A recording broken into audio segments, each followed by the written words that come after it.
Muito bem, 7h24 em Campos, de volta com Folha no Ar, primeira edição, hoje segunda-feira, dia 11 de outubro de 2021, temos o prazer de receber aqui neste programa a Bruna Araújo. Ela vem para falar do Outubro Rosa, do aplicativo Consulta Fácil e ainda do sistema de regulação do município, no oferecimento dos laboratórios Plínio Bacelar, Proteus Serviços de Saúde e Medicina Ocupacional, com a qualidade certificada ISO 9001-2015 e Unimed Campos, cuidar de você. Esse é o plano. Bruna é farmacêutica, Bruna é especialista em auditoria em saúde e também é especialista em gestão de saúde pública. Então, para estar nesse cargo aí de fato, tem que ter uma bagagem muito grande. Bruna, primeiro, bom dia, muito obrigado, honrado e feliz aqui com a sua presença no Folha no Ar nesta manhã de segunda-feira. Bom dia, seja bem-vinda. Bom dia, Cláudio, bom dia a todos os ouvintes, todos aqueles que nos assistem. Eu que agradeço pela oportunidade da Folha, né, por estar pautando saúde. Eu acho que quanto mais a gente fala, mais fácil é o acesso, e essa é a nossa maior missão, né? Garantir o acesso à população aos serviços. Obrigada pelo dia de hoje. Nós é que agradecemos a oportunidade de entender um pouco mais essa situação, porque a gente estava falando de futebol agora há pouco, né? E até falando da seleção brasileira, que aliás jogou muito mal ontem contra a Colômbia, né? E a gente não entende por que o futebol brasileiro caiu tanto de nível assim. Mas você é tipo, fazendo uma comparação então, você é tipo aquela jogadora que joga para o time e quase nunca aparece, é só na hora dos problemas, né? Como que é o funcionamento? E aí eu gostaria de entender muito quais são os critérios, o que é a medida certa tomada para cada paciente no que se diz respeito a esse sistema de regulação. Como que é escolhido um paciente que está num consultório de emergência, né, num local de emergência e ser transferido então para uma internação para tratamento definitivo? Como é que é também a transferência desse paciente que está já internado para a UTI de cirurgia, enfim, como que funcionam esses caminhos para cada paciente, como é que é o critério de escolha, para a gente poder entender? Então, Cláudia, é uma grande orquestra, né, que tem que funcionar muito bem. A gente depende muito de uma rede muito interligada e que se conheça. O trabalho da Central de Regulação, ele funciona com as pontas, trabalhando com muita eficiência e com muita dedicação. A gente tem aí, como você já falou, serviços de consultas, desde consulta da atenção primária até aquela consulta especializada. E aí, logo em seguida, a gente tem os exames, né? Que toda consulta ela vem proveniente dessa consulta, vem a necessidade da realização de exames diagnósticos. E aí, em conseguinte, a gente tem aí a média e alta complexidade, que é quem nos demanda hoje de forma mais incidente, aproximadamente 3 vezes mais maior o número de procedimentos em que a gente regula da média e alta complexidade. E aí são as consultas, são também alguns exames diagnósticos e principalmente as internações, que é o que traz grande comoção na maioria das vezes, é onde a população acaba enxergando o nosso serviço, né? É quando aquele paciente está lá na ponta, dentro de um hospital, precisando de um leito, e ele precisa acessar aquele leito. O maior desafio é fazer com que a população entenda aonde acessar e qual é o serviço que ela tem que buscar, né? A gente tem aí hierarquicamente já definido pelo Ministério da Saúde 3 pontos de atenção, né? A atenção primária, média e a atenção de alta complexidade. Então, fazer com que a população chegue ao local correto é o principal desafio nosso. porque é dessa forma que ela perde menos tempo quando ela precisa, e é dessa forma que a gente também tem os recursos da saúde sendo bem utilizados, né? Uma vez que se você vai direto ao cardiologista, ao invés de utilizar o clínico geral lá da unidade básica de saúde, que em 80% dos casos consegue resolver esse problema, é muito mais escasso o cardiologista, é muito mais difícil do que um clínico geral que está lá na ponta, uma oferta permanente de serviços para a população de forma integral. Então, se a gente tiver que falar qual é o nosso principal desafio, é garantir informação para que a população acesse de forma ideal o serviço de saúde do município. E é uma rede muito extensa, né? Campos é gigante, e a gente não só é responsável pela nossa população, mas somos provavelmente o maior executor da rede norte, né? Da região norte de saúde.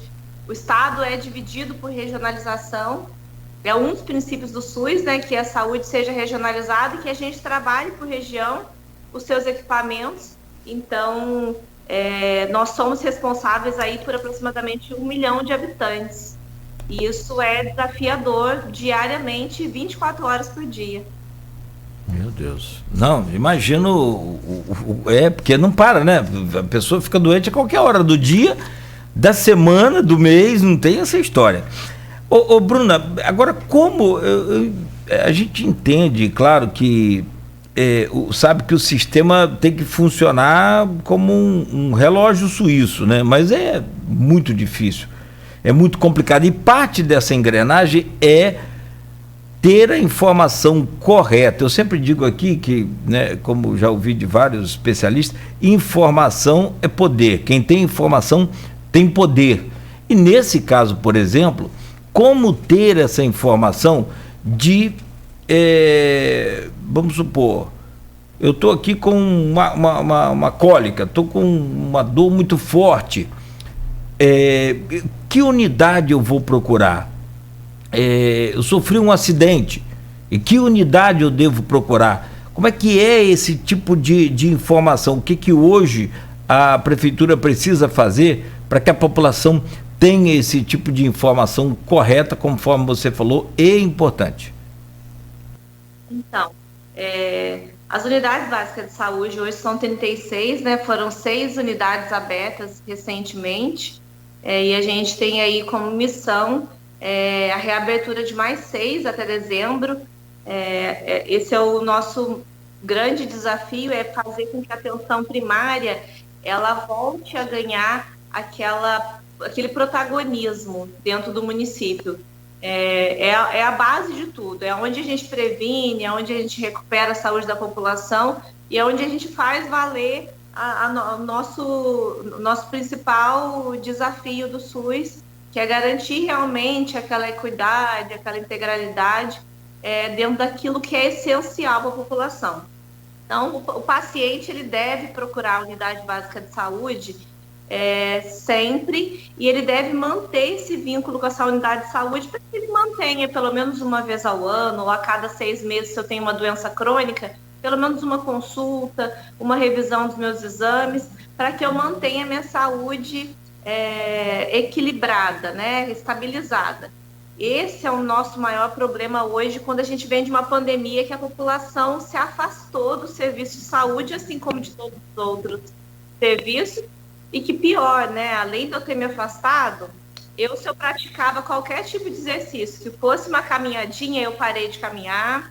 Se eu tinha uma alimentação um pouquinho mais regrada, a gente se alimenta mais, porque a gente fica muito dentro de casa. E aí os problemas vieram à tona com muito maior frequência. E é isso que a gente agora da saúde tem que correr atrás de forma muito emergente, né? Passivo da pandemia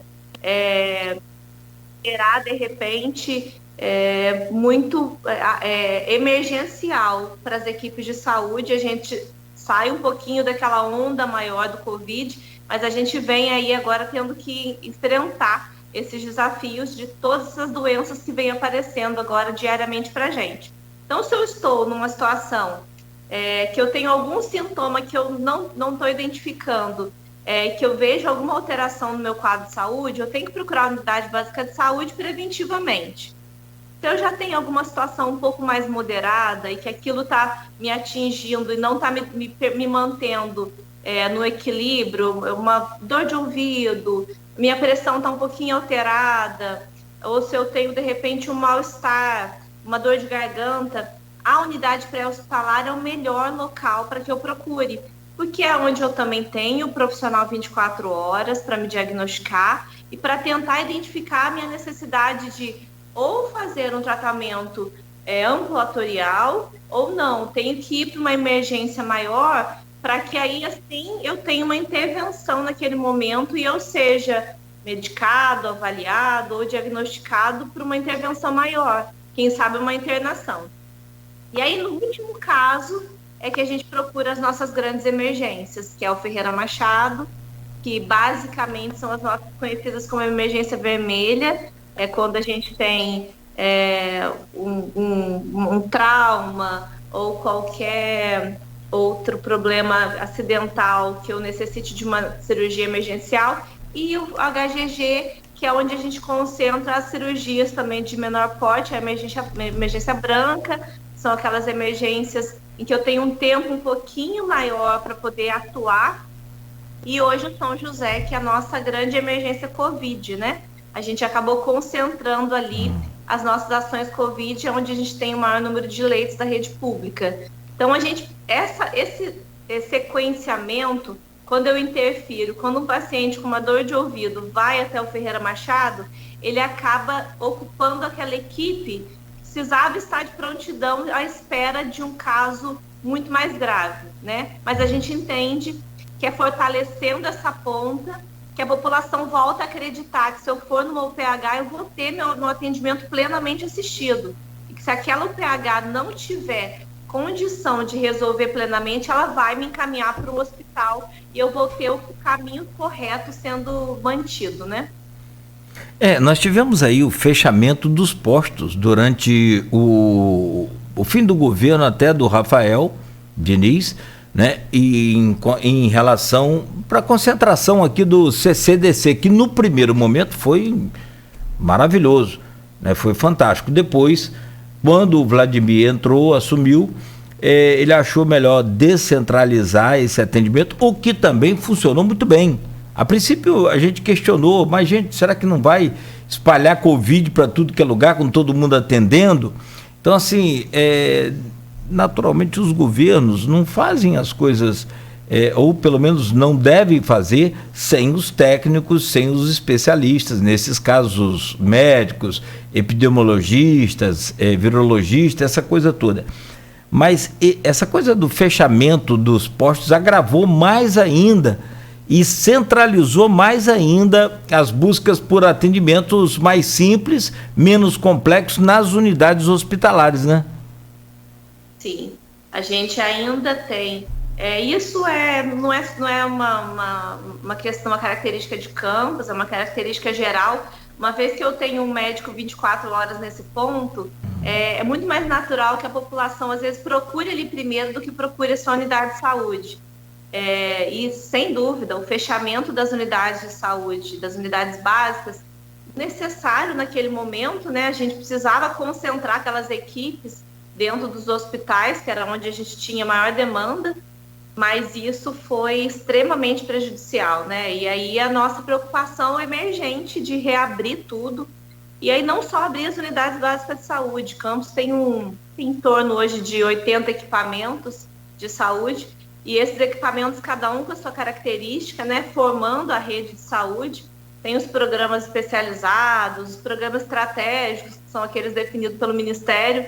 Então, a gente tem uma rede que um auxilia o outro, né? Eu tenho lá a atenção básica que vai garantir o essencial, e aí quando ela chegou no ponto de capacidade dela, ela transfere para a secundária, e assim a gente vai construindo e atendendo o paciente de forma hierárquica dentro do município. E o município, Campos, a geografia de Campos é uma geografia difícil, né? Como não falar de descentralização em Campos, né? Porque a gente tem A gente tem regiões de saúde aqui que estão a 80, 90 quilômetros do centro, né? Então, você imagina se essa população tiver que vir aqui. Então, para ser gestor de saúde hoje, a gente tem duas pessoas com muita capacidade, que é o Dr. Paulo Irano e o seu Aldeucir, com expertise em saúde, com expertise em administração. É muito desafiador neste ponto, porque não bastam as regras do Ministério. Você tem que trabalhar no seu ambiente e entender a necessidade da sua população, que é o caso de Campos, e é por isso que a gente vem lutando para a reabertura dessas unidades, para que a saúde esteja mais próxima, né, daquele grupo. Chegou-se até a discutir a necessidade de ter tantos postos.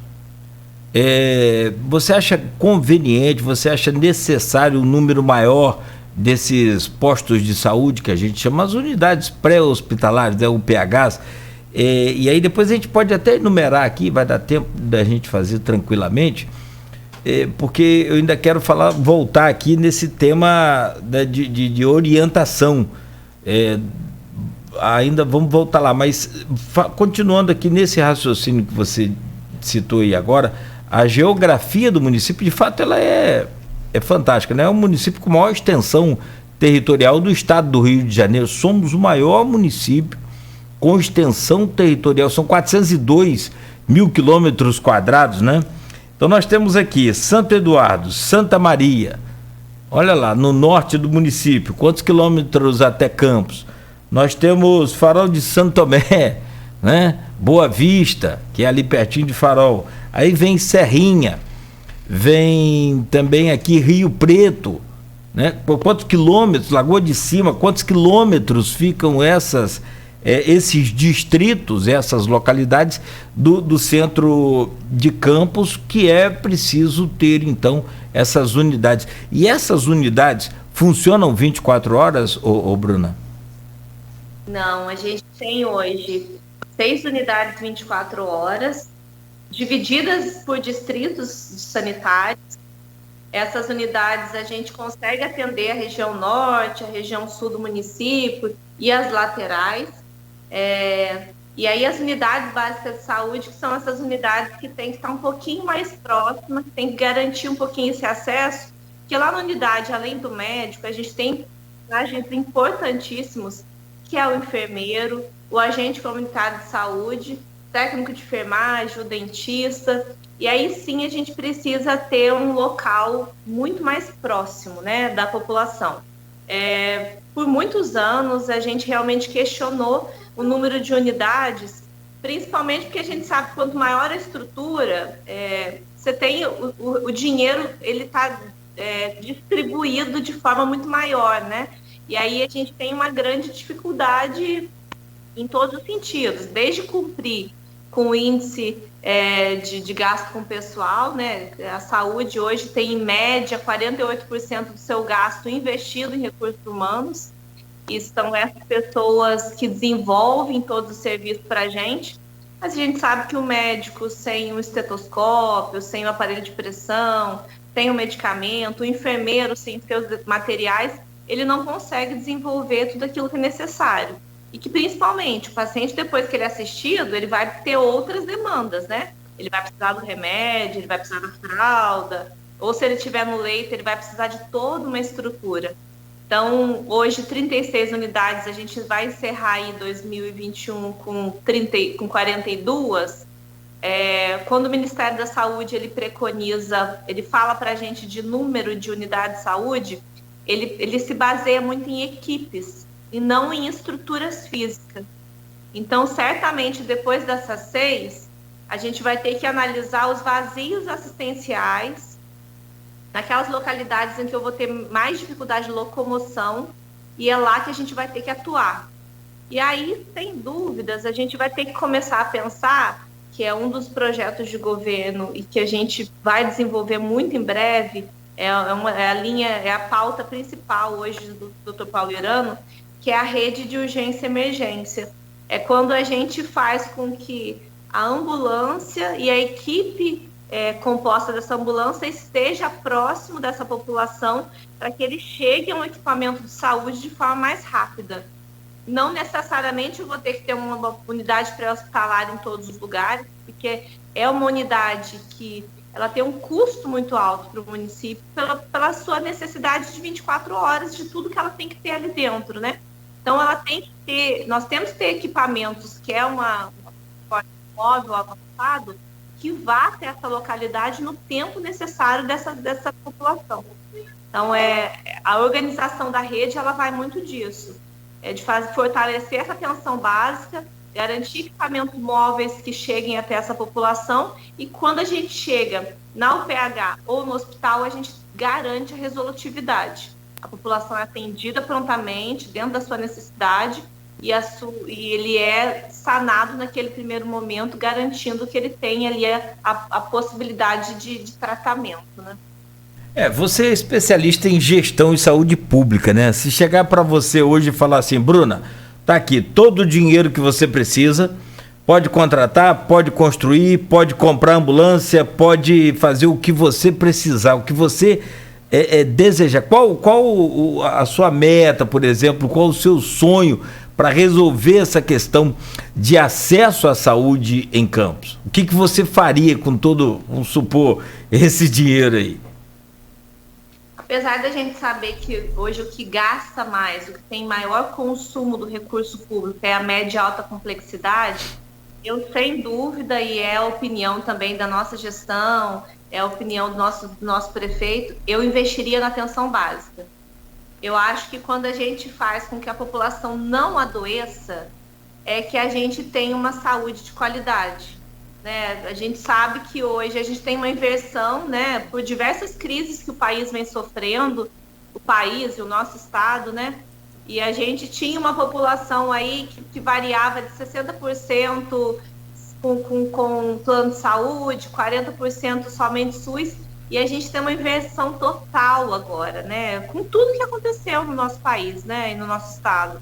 A gente tem hoje aproximadamente 20% da população com plano de saúde, e você imagina que temos que dar conta realmente de quase 80% de tudo isso.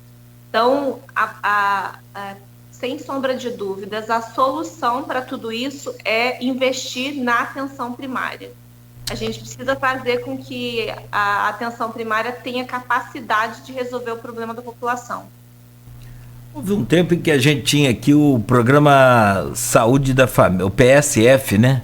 Antigo PSF, depois acabou, depois houve uma polêmica danada, foi proibido, não era mais para ter aquele programa, e houve, eu me lembro bem isso, uma demanda, uma reclamação muito grande, porque as famílias eram atendidas em casa, eram assistidas em casa com o medicamento, não precisava nem se deslocar para a unidade ou para o centro de saúde de Campos, e aquele programa parece que estava dando tão certo e de repente acabou. Hoje, você fala nesse atendimento aí, é como se fosse aquele programa Saúde da Família? Sim, é o melhor modelo, sem dúvida. A gente teve aquele período há 2, 3 anos atrás, que foi a questão dos médicos cubanos, né? Os médicos cubanos foi encerrado aquele contrato, aquele acordo, e aí a gente tem uma balançada nesse programa Estratégia de Saúde da Família, mas hoje é a estratégia indicada pelo Ministério. Na verdade, o modelo de financiamento hoje da atenção primária pelo Ministério, ele é totalmente embasado no agente comunitário de saúde, cadastrando sua família, cadastrando seu indivíduo de forma de 100% da população. Hoje nós temos 26 unidades de estratégia de saúde da família, dessas 36 que nós temos. Nós temos aí mais 10 unidades para alcançar, na dependência dessa equipe. Então, o modelo que a gente busca é esse mesmo, atender 100% da população com estratégia saúde da família.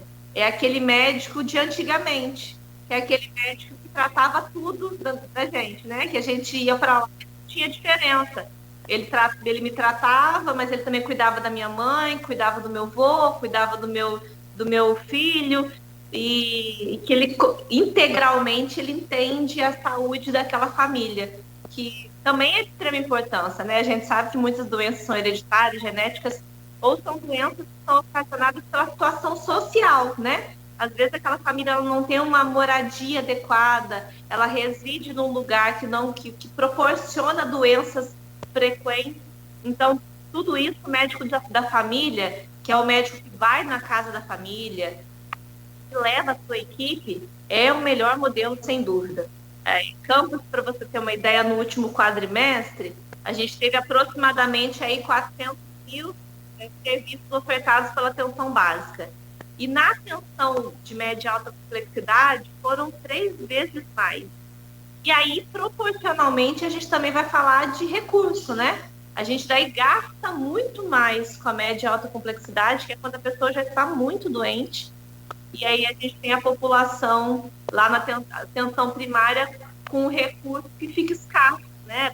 Porque todos nós sabemos, é subfinanciada, a saúde é subfinanciada, ela não proporciona que seus princípios sejam atendidos como nós gostaríamos, né?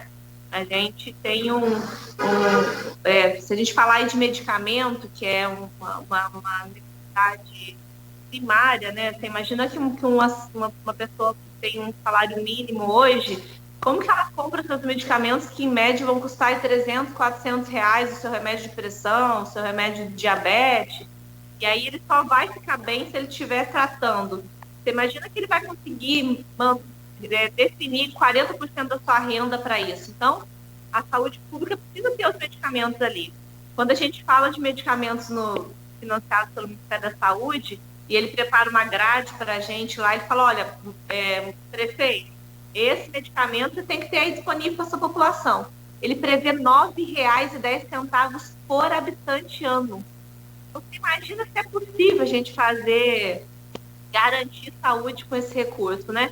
Então, aí vem o município que vai ter que buscar estratégias o tempo todo para poder dividir ali de forma equivalente e garantindo o essencial para a população. É como se eu gastasse R$ 9,10 de medicamentos por ano, como se dessa forma, que é o repasse do Ministério.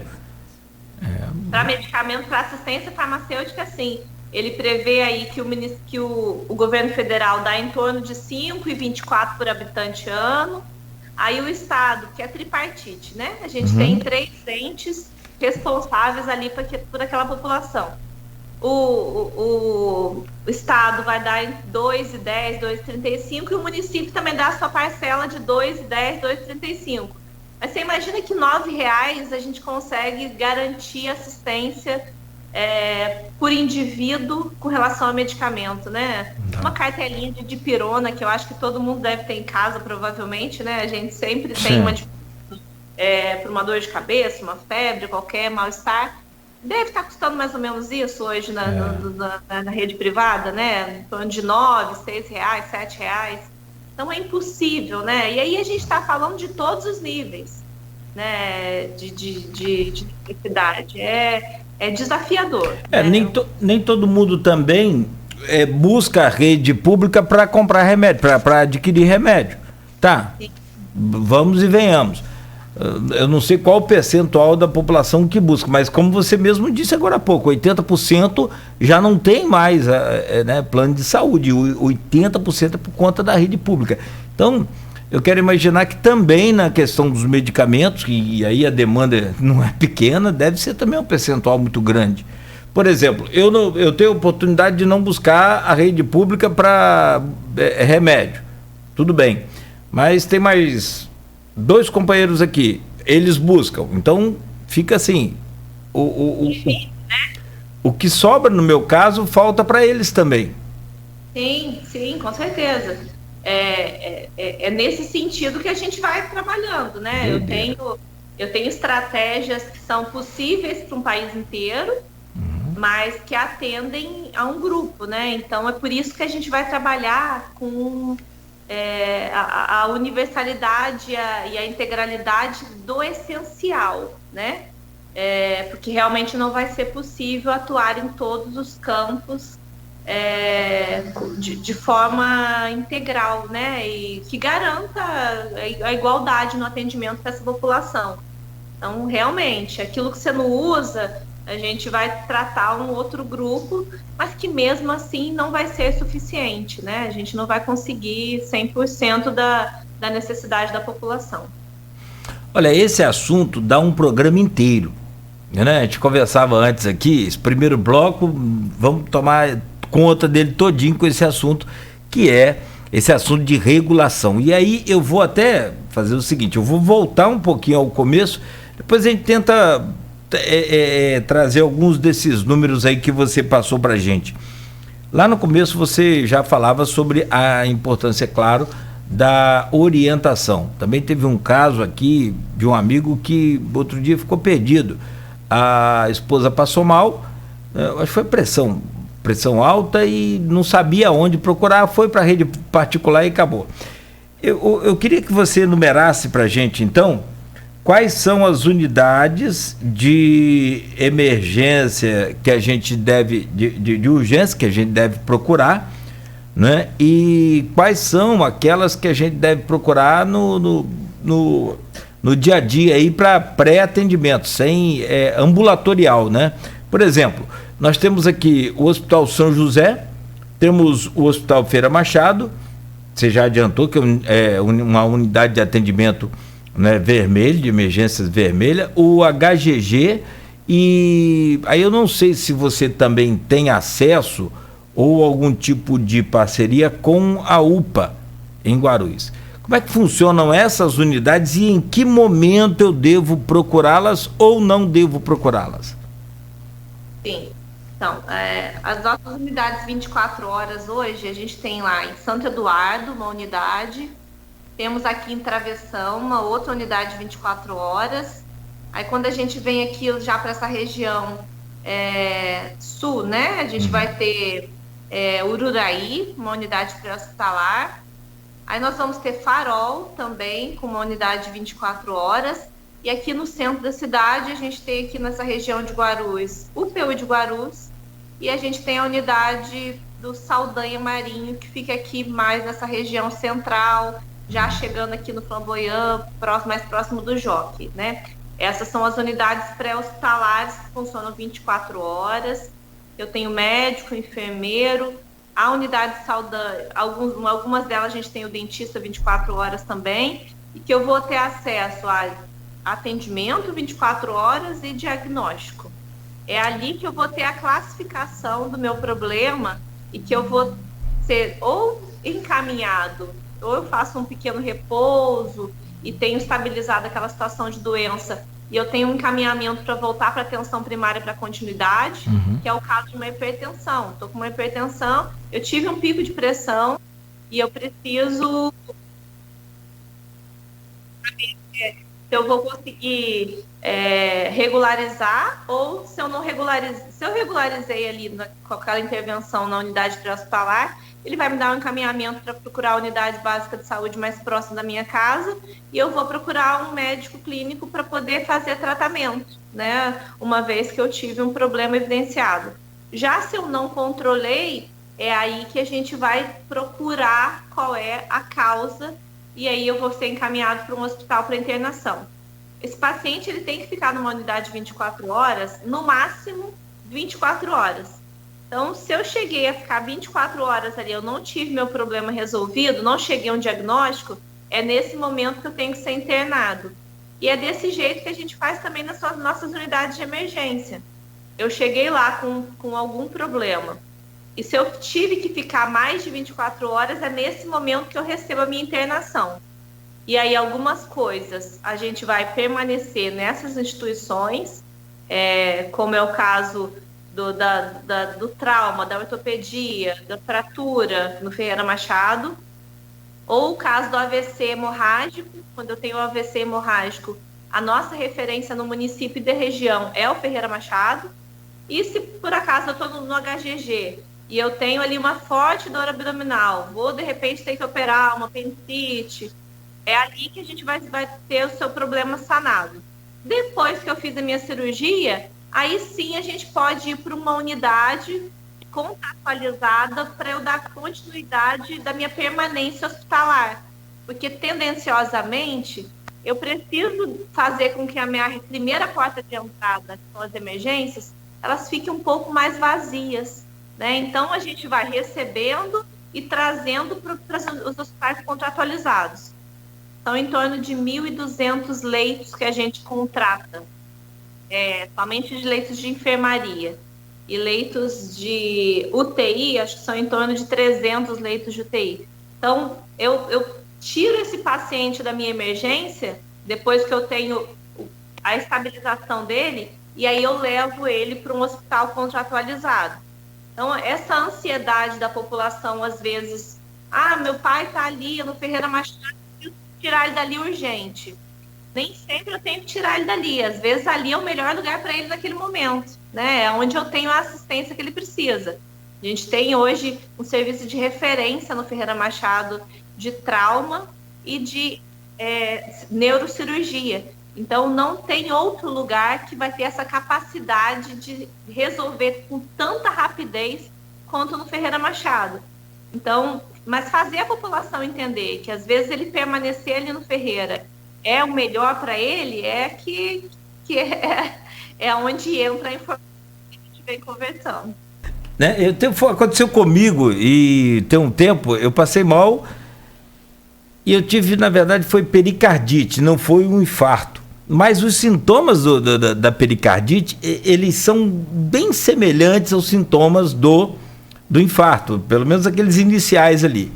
Eu moro a 100 metros ali dessa PU da Saldanha Marim, 150 metros ali. Então eu não tinha plano. Corri para o PU. PU falou, não, está infartando. Esse rapaz está infartando. Eu tinha 30 e poucos anos, 35, né? Enfim, dali fui para o Ferreira Machado, fui transferido para o Ferreira Machado logo. E aí eu vi o desespero da minha esposa, porque eu fiquei no corredor do Ferreira Machado. E logo veio gente, pessoal atendendo, aí teve gente que me conheceu e tal. Falei, não, pode me deixar aqui tranquilo, não me leve para lugar nenhum, eu quero ficar aqui no Ferreira. Minha esposa, não, você tem que sair daqui, vamos ver o Álvaro Alvim, vamos ver não sei aonde. Eu falei, calma, deixa eu ficar quietinho aqui, mesmo no corredor, que como eu vi um registro aí do Dr. Frederico Paes, ele disse que, revelando lá nas redes sociais, que não tem mais ocupação de corredor no Ferreira Machado, né? Então, mesmo naquela época em que eu fiquei no corredor, eu falei, não, me deixa aqui, eu prefiro ficar aqui no corredor do Ferreira, porque eu sabia que se eu tivesse infartado de fato e precisasse de uma cirurgia, o Ferreira Machado seria o local ideal para fazer, né? Então, assim, a questão da informação, ela é muito importante. Às vezes você briga para levar o seu ente querido para um lugar ruim, para um lugar terrível, que não tem nada a ver com o que ele está... Não era o caso do Álvaro Alvim, mas... Entendeu? É você calmar, o que é muito difícil nessas circunstâncias. Eu admito que quando... Aquele desespero, né? Quando um filho da gente passa mal, então aí é terrível, né? E aí quando você falou da UPA, é muito importante, a UPA tem um papel muito importante dentro da região. Ela tem como característica principal o primeiro atendimento do IAM, que é o infarto agudo do miocárdio. Mas a gente sabe que quando a gente está falando de um município dessa extensão territorial, eu não posso deixar isso centralizado ali, porque eu tenho um tempo muito curto de resolução para o infarto, que é crucial para todo o tratamento que ele vai fazer depois, seja um cateterismo ou uma cirurgia maior, uma revascularização, qualquer outro problema, eu preciso atuar muito precocemente. Então, e as doenças cardiovasculares, elas é a primeira maior causa de morte no país e no mundo, e não é diferente aqui no município. A nossa estatística de mortalidade dos últimos 4 meses, a primeira maior causa foi por infarto e doenças cardiovasculares. Então, essa é uma preocupação que a gente tem com a necessidade urgente daquela rede de urgência e emergência, que é o projeto de governo principal hoje de Dr. Paulo Irano, uma vez que as doenças cardíacas aumentaram muito. Então, esse é um caso que a gente fala assim, esse não tem regra. A regra procure a primeira assistência mais próxima da sua casa. Sim. E aí você tem aqueles sintomas mais característicos, aquela equipe vai te encaminhar precocemente para uma unidade de saúde, e aí você vai ter a intervenção que é medicamentosa, necessária para resolver o seu problema mais rapidamente. Mas tudo isso a gente vem trabalhando no sentido da importância de que isso esteja instituído, não só para a população, mas para as equipes, né? Essa equipe que te atendeu no Saldanha Marinho, ela precisa ter muita agilidade nesse momento e estar muito comprometido, né, com a sua saúde, para que ela sinalize e te encaminhe e te leve ao ponto de acesso principal com maior rapidez, né? A gente precisa de muito pouco, por exemplo, para atuar no infarto. Eu preciso de um aparelho de eletro, vou precisar de um medicamento que ele vai revascularizar ali, né, naquele momento, e permitir que não ocorra o infarto, ou que se ele ocorra, ele não tenha uma consequência maior. Então, é muito pouco. É nesse momento que a gente fala que a nossa equipe de saúde ela precisa estar muito comprometida com a causa, para que a gente tenha a necessidade do paciente identificada rapidamente e resolvida. Bom, daqui são 8h05. Olha como é que a gente fecha esse bloco, então já atrasado, mas acho importantíssimo, sem problema nenhum esse atraso. Acho que bem esclarecedora a sua entrevista. Eu quero fazer uma conexão aqui só para o próximo bloco. Próximo bloco a gente ficou de comentar e falar sobre o aplicativo Consulta Fácil, que vai ser também uma mão na roda, né, digamos assim, ainda mais nesse período de pandemia que a gente está vivendo. E nessa conexão eu vou colocar aqui o seguinte: primeiro tem um comentário do Tiago Virgílio aqui no nosso streaming, e ele diz o seguinte: bom dia, minha amiga e super competente Bruna, essa aí veste a camisa da população, sempre muito atenciosa com todos. Tá aí o Tiago Virgílio, se quiser falar, fica à vontade. Nada. Eu acho que assim, o principal é gostar do que faz, né? E para mim, saúde pública é quase que missão. Eu escolhi isso para minha vida e realmente eu gosto muito do que faço. Agradeço, Thiago. E tem aqui ainda um outro comentário, e aí é no grupo de WhatsApp deste programa, que é do blog Opiniões também, é o mesmo, vinda do Dr. Frederico Paes, que é o vice-prefeito, e ele é um dos coordenadores da pasta de saúde também. Ele que tem essa experiência aí na área de saúde como gestor do Hospital Plantadores de Cana. Então, ele diz aqui: considero a Bruna uma das pessoas mais preparadas no quadro da Secretaria de Saúde. E aí, por isso, pergunto: qual o futuro da saúde pública em Campos? Mas eu vou te pedir, Bruna, a gentileza, você pode comentar sobre o comentário do doutor, nosso querido Frederico, mas eu vou te pedir só para me responder no próximo bloco, que aí a gente faz um intervalo rapidinho aqui, mas pode falar sobre o comentário do doutor Frederico Paes. Sem dúvida, a equipe funciona quando ela é bem orquestrada, né? E eu acho que isso é o principal. A gente primeiro tem muita autonomia, e Frederico é um vice-prefeito muito atuante, né? Junto com o prefeito Vladimir. E aí, essa dobradinha foi uma dobradinha muito especial para o município de Campos. Eu que não sou campista, eu sou do Paraná, mas moro em Campos há quase 20 anos já e sou apaixonada pela cidade. E assim, a gente está vivendo um momento muito feliz de gestão pública. Frederico é uma pessoa extremamente capacitada e que ele exige da sua equipe aquilo que ele sabe que ele pode exigir. Então, isso faz toda a diferença no nosso dia a dia. Perfeito. Bom, são 8h08, você ouviu Folha no Ar, primeira edição. Vou fazer uma pausa rápida aqui, tem também pergunta do Maurício Batista, tem outras perguntas, a pergunta da Silvana também, a gente deixa essa do doutor Frederico para o próximo bloco e a gente volta com a nossa Bruna Araújo ao vivo aqui no Folha no Ar, hoje conversando com ela e vamos falar sobre o Outubro Rosa ainda. Guarde aí, porque tem, né, mais uma série de informações sobre o Outubro Rosa. Ela é da diretoria de Auditoria, Controle e Avaliação da Secretaria de Saúde de Campos, conversando ao vivo conosco aqui, num oferecimento dos laboratórios Plínio Bacelar, Proteus Serviços de Saúde e Medicina Ocupacional, com a qualidade certificada ISO 9001-2015 e Unimed Campos. Cuidar de você, esse é o plano.